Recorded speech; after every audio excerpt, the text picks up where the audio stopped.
இன்னைக்கு காசாலையும் மேற்கு கரையிலையும் வெஸ்ட் பேங்க்லையும் இருக்கக்கூடிய பாலஸ்தீனியர்களை காட்டிலும் இந்த ரெண்டு இடத்துலையும் வந்து கிட்டத்தட்ட ஒரு 40-45 லட்சம் பேர் இருக்காங்க அப்படின்னா வெளியில உங்களுக்கு அதற்கு மேல பாலஸ்தீனியர்கள் அகதிகளாக வெளியில் இருக்கிறார்கள். பாலஸ்தீனியத்திற்கு வெளியில் அவர்களுக்கெல்லாம் மீண்டும் பாலஸ்தீனத்திற்கு போவதற்கான உரிமை எதையும் அவர்கள் பெறவில்லை. அவர்கள் பெறுவார்களா என்றும் தெரியவில்லை.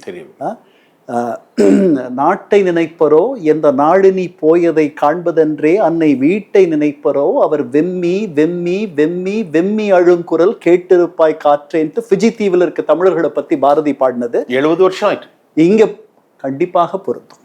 இன்றைய சூழலில் பாரதியின் வரிகள் கஜாவுக்கு பொருந்தும், கண்டிப்பாக பொருந்தும்.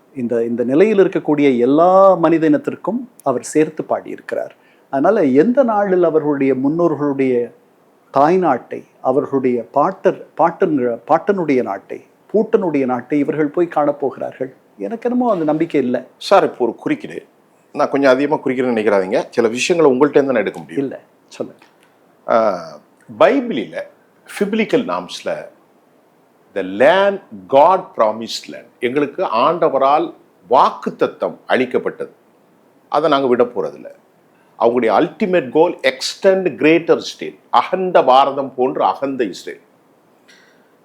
இப்போ நான் உங்கள்கிட்ட கேட்குறது, இஸ்லாம் பரவி 1400-1300 வருஷத்துக்கு அப்புறம் வரை இங்கே இஸ்லாம் வந்திருக்கலாம்.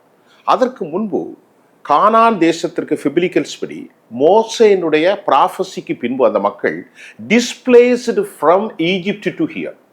அப்படி இருக்கும்போது இங்கே இந்த பெலாத்தியர்கள், இந்த பலஸ்தீனர்கள் இந்த தேசத்தில் வாழ்ந்தார்களா இல்லையா?